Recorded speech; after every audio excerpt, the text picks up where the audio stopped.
sebab Awi ni antara yang paling rapat dengan saya kat sini, dan bila kita, sesiapa yang mengenali Awi ni secara personal, mungkin mereka pun akan menitiskan air mata. Dan saya tak tahulah sebab saya terlalu rapat dengan dia dan saya tahu perjuangan dia juga, apa impian dia datang sini. Dan kalau korang nak tahu, Awi ni adalah orang yang paling kelakar dalam big stage. So saya dah rasa besok bila kita masuk campus confirm saya akan rasa macam sunyi. Even hari tu waktu Afiq Sky dengan Awi ni, dua-dua mereka sangat fun. Ada satu hari tu Afiq Sky tak ada, dia pergi klinik pagi tu. So kita semua datang kampus, asal masa sunyi Awi pun sampai lambat sikit. Oh, tak ada dua orang ni. So bila Awi tak ada, saya rasa kehilangan lah. Dan tetapi Afiq Sky, saya tak tahu lah, bond saya dengan dia sejak kita disatukan dalam Prime, bond sangat kuat lah. Macam saya cakap, di awalnya Afiq Sky sangat annoying. Perangai dia kan sangat macam tak kira orang pun dia macam ni kan. Tapi lama-lama dia budak yang sangat baik. Dan dia sangat mendengar kata. So apabila saya tengok dia perform, walaupun dia perform dengan Ultra tadi, saya dekat belakang saya tengok dia je. So saya sangat bangga dengan Afiq Sky. So bila tadi nama dia keluar nak penyingkiran tu, saya oh my god. Sebab tadi sebelum dia perform, dia cakap, Aril, aku janji aku nak pergi Korea dengan kau, dia cakap macam tu.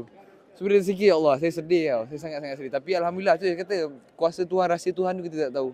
Dia masih lagi ada, dan saya pesan kat dia pun, sentiasa peluang orang bagi ni sebab orang nak tengok kita. Sama macam apa yang jadi dekat saya. Sebab orang percaya yang kita boleh buat. So untuk Afiq Sky, jangan pernah mengalah. Aku sayang kau, kau tahu macam mana aku sayang kau. Buatlah yang terbaik. Peluang tak akan datang selalu.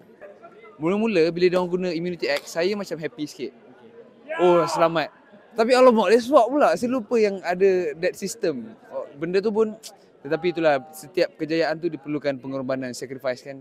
Dan saya respect lah dengan usaha-usaha mereka. Sebab semua orang pun impian dia masuk ramai-ramai tapi juaranya satu je. Tetapi kerana impian mereka dan semangat mereka tu yang buat saya rasa macam sedih lah. Sebab kalau saya pun of course saya sedih juga. Jadi saya sedih bila saya tahu mereka perjuangan dah terhenti kan.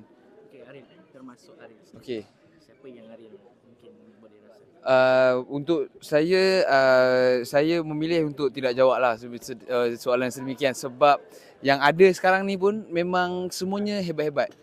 Yang pasti saya cuma harapkan diri saya memang ada dalam tu. Tapi untuk memilih kawan-kawan saya tak nak jadi orang yang... Ini Aril nak harapkan 7. Kalau 7 pun okey je. Sebab kalau kita tengok K-pop pun ada je 7 kan, grup dia. Sebab tak silap saya, yang saya baru dalam K-pop, maafkan saya. Betul kan kalau saya salah. Kata orang 5 kalau di K-pop tak berapa okey. Okey, tapi kalau 6 tu tak balance. 7 balance. Itu kata orang lah. Tetapi untuk saya kalau 7-7 ni pun pergi, okey je. Sebab 7-7 ni pun power. Sebab saya suka semua. Maknanya you nampak yang 7-7. Betul. Yang ini kalau bertanya saya personally, yang ada 7 ni lah yang saya rasa yang terbaik setakat ini, yang ada dekat big stage.